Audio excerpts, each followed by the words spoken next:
typical day in Mortal Kombat starts with me trying to get in as early as possible.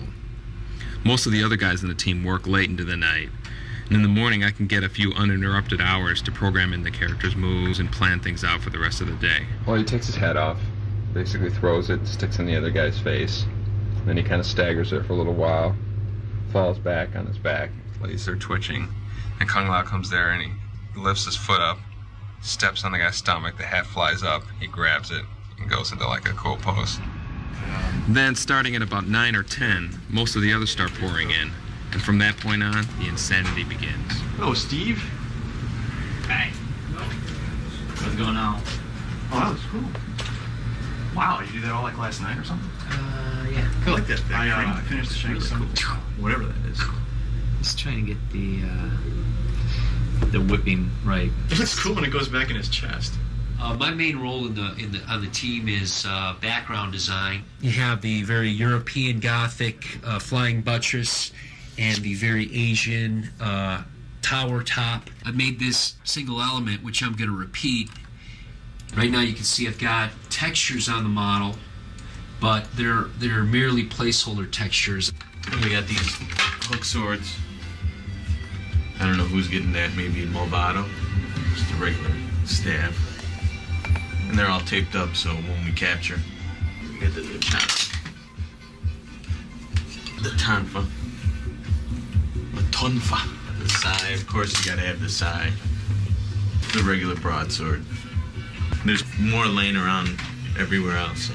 Welcome to Vogelland, where I'm doing Shang Tsung's fatality. I guess each time he hits, like, I think souls come out.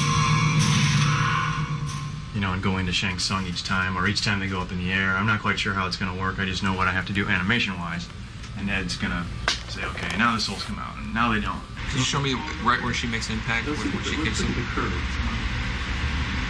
Right here, you can stop. You don't even need him to do anything. Don't even have him do any impact. This, if you can hand animate so she, the impact repels her away.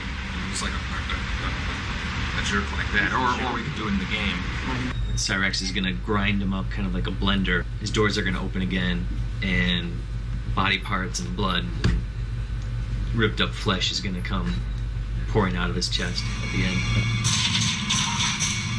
Tony's actually doing the bloody stumps and bloody pieces. I do a lot of the whatever effects is needed for someone if they're getting, say, cut in half or something like that. Just would overlay on top, and this part up here I haven't done it yet. Just kind of beat a spinal column, so you get 2 in 1 here. You get a lot of good use of texture space. What experience do you have that would qualify you as motion capture talent? Roll it. Start now. Put more motion. They will be unstoppable. You must stop this deadly alliance. This was the acid bath. This is a concept drawing, and basically I wanted these statues here that had these churning bowls of acid inside it, and it's kind of like a Buddha, but demonized a little or something. It's a close-up, a head study. They would just gush out this vomit, this acid out of their mouth at the end of the round for a background fatality. It's tedious. I'm trying to limit your geometry and still try to get a lot of detail. Blah. And I don't think he should have these subtle things. It should be like, Making a video game today is almost nothing like when we worked on the first Mortal Kombat in 1991. Mortal Kombat 1 had 1 programmer, 2 artists, and a sound designer. That's it. 4 guys. Whereas on Deadly Alliance, we have a team of over 50 people. We've been lucky enough to get some of the most talented people in the video game business. And on any given day, it's amazing how many different parts of the game are being worked on at the same time. A lot of what I do involves non-stop bouncing from office to office, checking out character and background designs, as well as all the technical hurdles we have to overcome. There's a lot of issues to deal with in producing this game for 3 systems simultaneously. So do you want, Tony said he thinks he could probably do all the characters in a day or 2 with 4 levels of damage. Is he kind of carrying but through a little too Really? Yeah, just doing faces. You think you can do all characters in a day or two? I bet you I could. Oh, just I would make cut and it, pasting? yeah, I cut and Oh, paste okay. same scars and stuff. Doing a damage test. I did a beat up, and tried doing a beat up version of Sub-Zero and Lee May. We're testing adding damage to players' faces. You can see a sample of the wounding on Sub-Zero and another character. Man, that looks like. If you want to see it the bad way, spin it around. Oh, is that? It's like a new texture map for Sub-Zero. Yeah. Yeah. Because that looks awesome. You know that some of those images actually look better at 128. Because when you have that much data to scramble. Enter. How's it coming? Right now, I can give you 3 levels. Check. Your Sonya's clean face. And this is level 1. Just a few bruises and cuts. 2, I imagine, is the level that you're going to see the most in the game. And then 3 should be like just insane, just over the top. Just Looks good, though. Yeah, that's a weird. No, I mean, I think it's cool enough that that it's worth the effort. You know. Brutal. Yeah. You want for lunch today? I think I need to eat. Let's go get Tony or somebody like that. Good. Hoagie's good. We're doing Lee May's Fatality, and John needs the Maya model. You know, if it can have the texture maps too, that'd be cool. Okay. Oh. That's even the closest one. Usable? Yeah. Alright, I'll give him to Dan when he comes in next. Cool. Thanks. So it has digits in it, but that's what I'm showing. Right. That's the way. Oh, there you go. Look at And that. here's our test your mic problem. Warm up animations. Go on, Jax. You can do it, Jax. Oh! Today's a motion review, and then at the end of it, I'll show you stuff for lighting review, etc. But at any point, feel free to throw any comments out there about anything. Just be aware that I might say, yeah, that hasn't been lit yet, or yeah, we know that. Because I just had my team meeting, and here's an entire list of notes that we had from today's review. The camera motion on the very first shot, Mm-hmm. it just seems a little quick.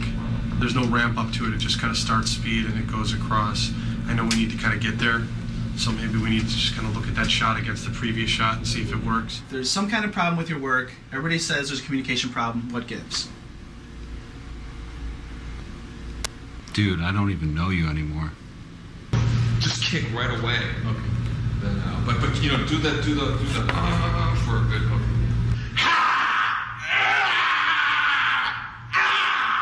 Carlos is the life of this game. This is, now that I've got alternate Shang Tsung, I'm going in on the details and adding stuff like his back emblem right now. And so whatever detail you see, you know, in terms of folds and wrinkles and stuff, is all in the texture. It'll hide a lot. Let's open up his eyes a little bit, and that'll show you.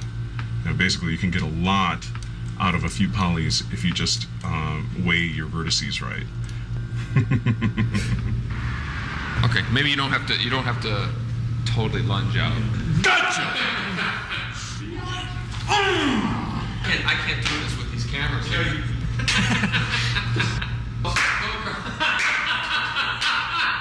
You can't kill me, I'm immortal! For blind Kenshi's reaction. It's just Kenshi now.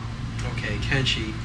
The loop does not match like where their starting heads are. Like, see his head right there? And then on the loop, look how far his head snaps back.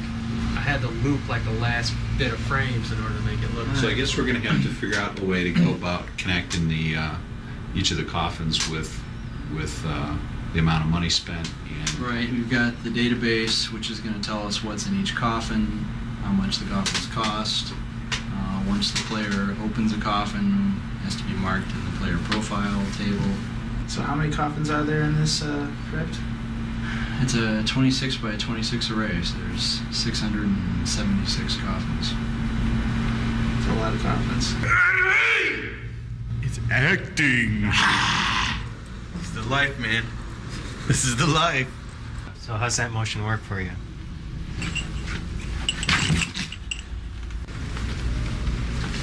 Things move so fast during one of our typical days. that before you know it, the whole day's just flown by. Usually by then we're pretty exhausted, but we know the whole process starts all over again the next day. See you tomorrow. It's 7 o'clock.